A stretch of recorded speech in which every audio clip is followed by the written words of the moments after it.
यहाँ पे बच्चों को सिर्फ एकेडमिक्स का रट्टा नहीं मरवाया जाता है। Mini miracle spiritual play school में ये चीज़ अलग है कि एक स्पिरिचुअल स्कूल है। हमारे यहाँ पे हर एक टीचर और caretaker are trained healers जो रेकी हीलिंग के साथ साथ अफर्मेशन हीलिंग भी जानते हैं।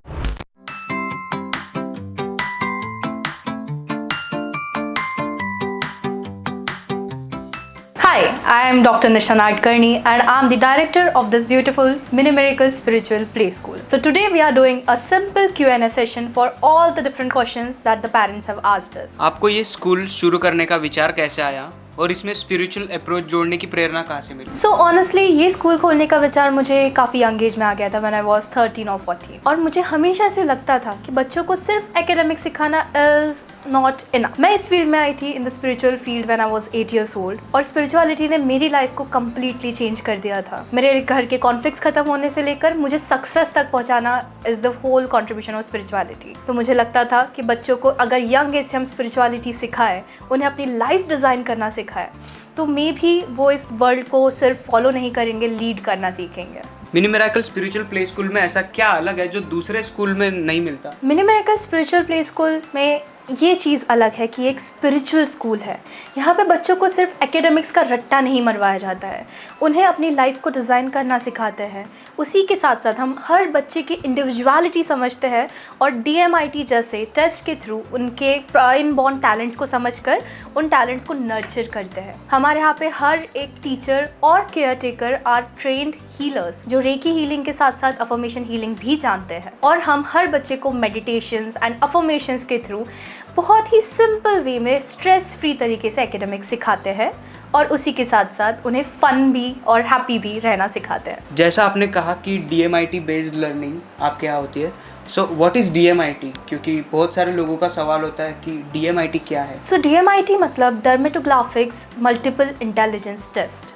इसमें क्या होता है कि हम एक न्यूबॉर्न बेबी से लेकर एक 90-year-old पर्सन के फिंगरप्रिंट ले सकते हैं, क्योंकि हमारे फिंगरप्रिंट कभी नहीं बदलते और हमेशा यूनिक रहते हैं। उस फिंगरप्रिंट्स के थ्रू हमें पता चलता है कि एक बच्चे की पर्सनालिटी क्या है, उनके अंदर ऐसा क्या टैलेंट है जो वो परस्यू करके आगे बढ़ सके। मेरे ऐसे काफ़ी सारे पर्सनल क्लाइंट्स हैं जिन्होंने अपने लाइफ का करियर 27-28 के एज में 30 के एज में चेंज किया है because they were just not happy. So DMIT के थ्रू हमें पता चलता है कि कौन सा बच्चा किस करियर में सक्सेसफुल होगा विथ हैप्पीनेस। स्पिरिचुअलिटी का मतलब क्या है?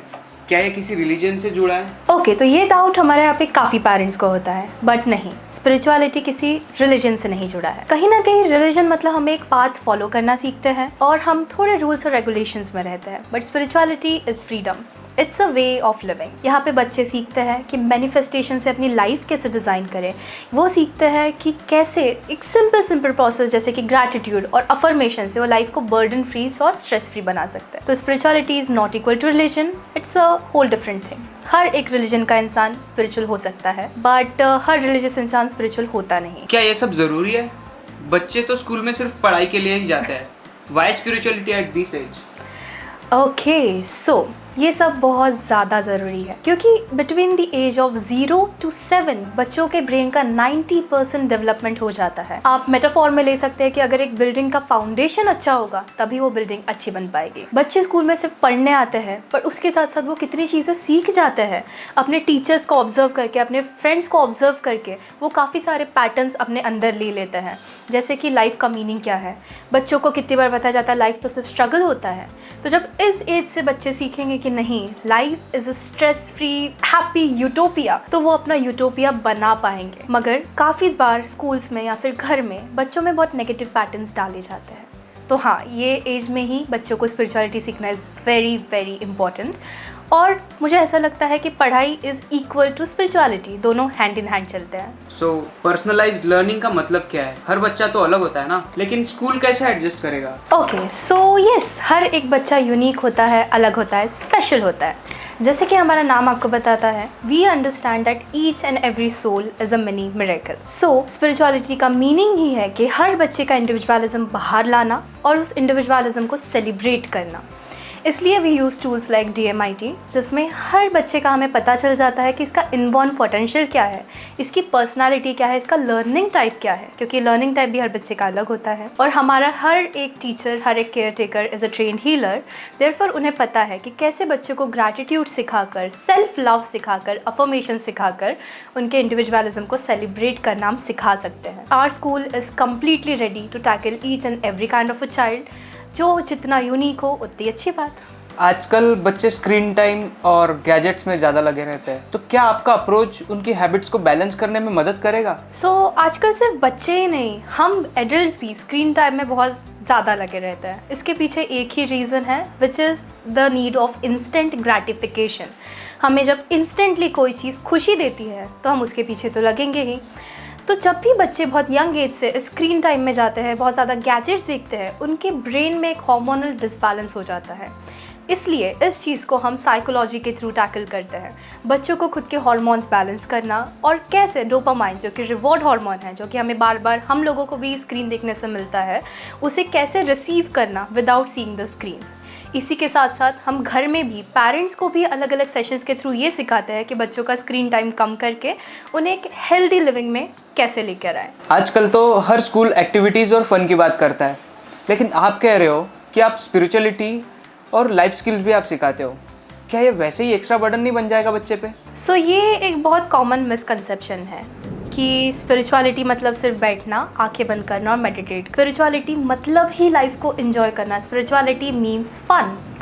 तो हमारे यहाँ पे हम स्पेसिफिकली ये फोकस करते हैं कि कैसे बच्चों को बहुत इजी और एफर्टलेस वे में स्पिरिचुअलिटी सिखा सके, एफर्टलेस वे में उन्हें मेडिटेशन, लाइफ को ग्रैटिट्यूड में लेना, और उसी के साथ साथ affirmation, sleep talk, food therapy, ये सब उन्हें बहुत अच्छे से सिखा सके। We had a incident at our school कि एक बच्चा, ही वॉज एक्सट्रीमली एंग्री, और वो इतना गुस्से में आ गया था कि उसने खुद का गला पकड़ लिया था और खुद का गला दबा रहा था। Now this is not normal behaviour एक छोटे बच्चे के लिए। We did a very simple thing. हमने सिर्फ उसे एक पानी का ग्लास दिया। वो पानी के ग्लास में हमने उसे अफर्मेशन देने बोला। उस बच्चे ने इतने गुस्से में भी, उसने कुछ समझा कुछ नहीं समझा, बट उसने वो अफर्मेशन दी है, और वो ग्लास पीते ही काम डाउन इंस्टेंटली। हमारे यहाँ पे काफ़ी पेरेंट्स होंगे जो अपने लाइफ का 90% एनर्जी तो बच्चों के टेंट्रम्स शांत करवाने में ही वेस्ट कर देते हैं। तो जब हम स्पिरिचुअलिटी के थ्रू बच्चों को सिखाते हैं तो वो खुद की भी एनर्जी वेस्ट नहीं करते ऐसे अननोन टेंट्रम्स थ्रो करके, और आप भी सीख जाते हैं कि कैसे लाइफ इतनी ईजी और एफर्टलेस हो सकती है। तो आप स्टार्टिंग से कहते आ रहे हैं कि spirituality means creating your own life. What does it really mean? Okay, amazing question, because creating your own life या मैनिफेस्टेशन, इसके बारे में हमने कई जगह पे सुना होगा, बट इसे हम समझते नहीं हैं। व्हेन वी से मैनिफेस्ट करना, उसका मीनिंग है कि अपने लाइफ में, अपने खुद के बॉडी में ऐसी फ्रीक्वेंसीज चेंज करना कि आप अपने लाइफ में जो भी चाहते हैं आपको ईजिली मिल जाए, because every single thing in this universe is energy. When you manifest, जब आप बोलते हैं कि हम लॉ ऑफ अट्रैक्शन फॉलो करते हैं, तो आप अपनी फ्रीक्वेंसी चेंज करके आपको जो चीज़ चाहिए उसकी फ्रीक्वेंसी को इनवाइट करना सीख जाते हैं।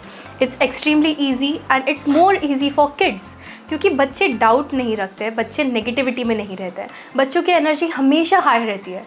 तो जब वो इस एज से सीख जाते हैं कि कैसे हम हमारी लाइफ में हर एक चीज़ को बुला सकते हैं, हमारी लाइफ को डिज़ाइन कर सकते हैं, तो उनके लिए growing up is effortless. How manifestation works in a child? Okay, amazing question. एक जो छोटा बच्चा होता है, they are a clean slate. उन्हें हम जो सिखाते हैं, जो समझाते हैं, वो यूँ समझ जाते हैं, वो डाउट नहीं करते हैं। जबकि जब हम बड़े हो जाते हैं, हमें अगर कोई भी इंसान कुछ भी बताए, नेगेटिव या पॉजिटिव, हम सबसे पहले उसे डाउट करेंगे। बट एक छोटे बच्चे को आप जो बताएंगे वो उसे बहुत इजीली समझ लेता है, और वो कभी भी नेगेटिविटी में नहीं रहता। इसका मीनिंग है वो कोई भी नेगेटिव इमोशन बहुत लंबे टाइम तक होल्ड नहीं करता। So how it works in a kid is कि उन्हें अगर हम सिखा दें कि हमारे लाइफ में चीज़ें कैसे इन्वाइट करना, जो हमारे स्कूल में हम सिखाते हैं, तो वो बहुत ईजिली अपने लाइफ में हर चीज़ इनवाइट कर लेते हैं। Like we had an incident in our summer camp. We had a little kid, वो मुश्किल से 7-8 ईयर्स का होगा, वेरी इनोसेंट, वेरी हैप्पी, और हर चीज़ में वो बहुत हैप्पीली यस बोलता। तो उसे हमने मैनिफेस्टेशन के बारे में सिखाया।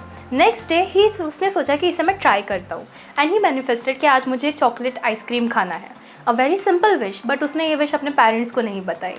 और उस दिन जब दोनों पेरेंट्स घर पे आए, कहीं ना कहीं उसके मम्मी ने सोचा कि आज का बहुत अच्छा दिन है, हम आइसक्रीम खाने बाहर चलते हैं। और इतनी छोटी सी विश कि मुझे आइसक्रीम खाना है, उसने मैनिफेस्ट कर ली और उसकी वो विश पूरी हो गई। यह हमें दिखने में छोटी लग रही है, बट उसने अपनी एनर्जी को, अपनी फ्रीक्वेंसी को चेंज किया और उस आइसक्रीम खाने की विश को पूरा किया। आजकल कंपटीशन और प्रेशर बहुत ज़्यादा बढ़ गया है। क्या आपका अप्रोच बच्चे को मेंटली स्ट्रांग बनाने में प्रैक्टिकल है?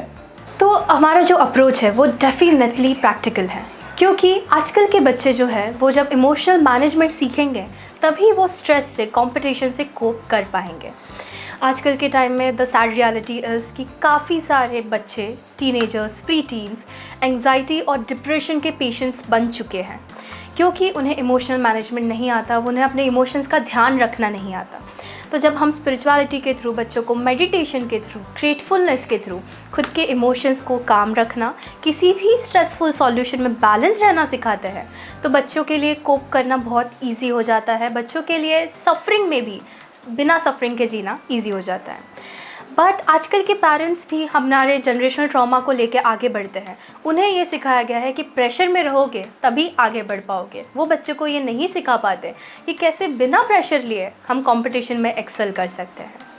तो आप पेरेंट्स को ऐसी कौन सी 2-3 आसान प्रैक्टिसेस करने की सलाह देंगे ताकि उनके बच्चे घर पर भी इमोशनली और स्पिरिचुअली स्ट्रांग बन सके?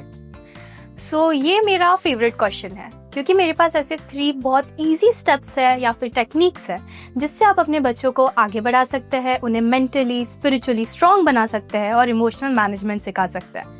बट उसके पहले पेरेंट्स प्लीज़ नोट कि आपका बच्चा, वो भले 1-2 साल का टॉडलर हो या एक 14 ईयर ओल्ड मूडी टीनेजर हो, सबकॉन्शियसली आपको फॉलो करता है like a little monkey C monkey do. तो अगर आप अपने छोटे से मंकी को इमोशनली स्ट्रांग बनाना चाहते हैं, so follow this 3 steps. First step is always gratitude. जब भी हम ग्रैटिट्यूड फॉलो करते हैं तो उसका स्पिरिचुअल सिग्निफिकेंस ये होता है कि हम इस यूनिवर्स को बताते हैं कि we are grateful for whatever it has given us, therefore वो हमें और ज़्यादा और अच्छी चीज़ें देता है। But at the same time अगर हम कंप्लेन करते हैं, हमेशा सिर्फ बुरा बोलते हैं, तो हम अननोइंगली बुरी चीज़ें लाइफ में इन्वाइट करेंगे। सो ग्रैटिट्यूड कैसे फॉलो करना? हमें हर सुबह इस हैबिट लगानी होगी कि बच्चों के सामने बोले कि what am I grateful for today. आज मैं ग्रेटफुल हूँ कि मेरा इतना सुंदर घर है, आज मैं ग्रेटफुल हूँ कि मेरी बॉडी इतने अच्छे से वर्क कर रही है। तो जब आप अपने बच्चों के सामने ये चीज़ें रिपीट करेंगे, वो बच्चा सबकॉन्शियसली हर चीज़ के लिए ग्रेटफुल रहना सीख जाएगा। बट अगर आप रोज़ अपने बच्चों की कंप्लेन करेंगे, अपने बच्चों के सामने अपने घर की कंप्लेन करेंगे, बाहर के लोगों की कंप्लेन करेंगे, तो बच्चा सीख जाएगा कि कैसे एक पेसिमिस्टिक वे में हम हमेशा कंप्लेन करते हैं। Then step 2 is food affirmations. ये चीज़ हमने बहुत बार इंडिया में सुनी होगी, जैसा अन्न वैसा मन। तो इसका ये मीनिंग होता है कि हम जिस इंटेंशन से फूड खाते हैं वो इंटेंशन हमारे अंदर बहुत इजीली चला जाता है। हम काफ़ी बार आपने देखा होगा कि हम फूड पे तो अटेंशन देते ही नहीं है। हम बच्चों को टीवी के सामने बिठा देते हैं, हम खुद का फ़ोन लेके बैठ जाते हैं और बस जल्दी जल्दी में खाना खा के विदाउट टेस्ट किए निकल जाते हैं। तो उस फूड का जो भी पॉजिटिविटी है वो हमें नहीं मिल पाता है।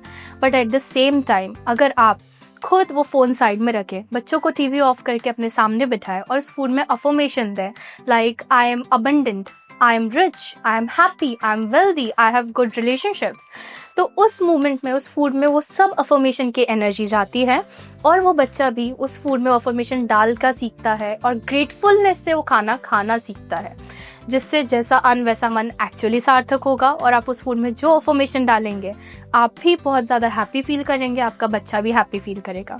बट कई जगह पे हम खाना खाने से पहले ही बुराई कर देते हैं, ये तो बिल्कुल अच्छा नहीं है, ये तो बिल्कुल टेस्टी नहीं है, मुझे नहीं खाना।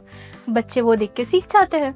जिस चीज़ की आप बुराई कर रहे हैं अगर आप उसे खाएंगे तो आपको कभी पॉजिटिव एनर्जी नहीं मिलेगी। Then the third thing is sleep affirmation. This is more for you, this is not for your kids. जब आपके बच्चे सो जाते हैं तब उनका सबकॉन्शियस माइंड सबसे ज़्यादा एक्टिव रहता है और उस टाइम में आप उन्हें जो बताएंगे बच्चे बहुत इजीली सुन लेंगे और उसे ग्रास्प कर लेंगे। तो अगर आप उनके सोने के बाद उन्हें कोई भी पॉजिटिव अफर्मेशन देते हैं, जैसे कि आज मैं बहुत खुश हूँ, आप अपने बच्चे का नाम लेके बोल सकते हैं कि इसको पता है कि पूरी दुनिया इसे प्यार करती है, पूरा यूनिवर्स इसे प्यार करता है, तो वो बच्चा ये सब चीज़ें अंदर ले लेगा, अपने फाउंडेशन में, अपने सबकॉन्शियस माइंड में वो सब चीज़ें स्टोर कर लेगा और उसके लिए लाइफ बहुत इजी हो जाएगी। एक छोटा सा एग्जांपल है कि जब मेरा बड़ा भाई, ही इज़ 25, जब वो छोटा था, he was very over active and he was very angry. तो जब भी गेस्ट आते थे वो बहुत चिढ़ता था और गेस्ट के हमेशा बच्चों को जाके मारता था। तो वायलेंस की प्रॉब्लम तो हम सब ने अपने बच्चों में देखी होगी। तो एक दिन मेरी मम्मी ने ट्राई किया, उन्हें बस रात को ये अफर्मेशन दी कि कल हमारे यहाँ पे गेस्ट आ रहे हैं and you are going to be a very good host, you are going to be very nice to their kids. और ये अफर्मेशन ऐसे ही काम करी कि उस दिन मैंने मेरे भाई को उससे अच्छा वेल बिहेव आज तक नहीं देखा है।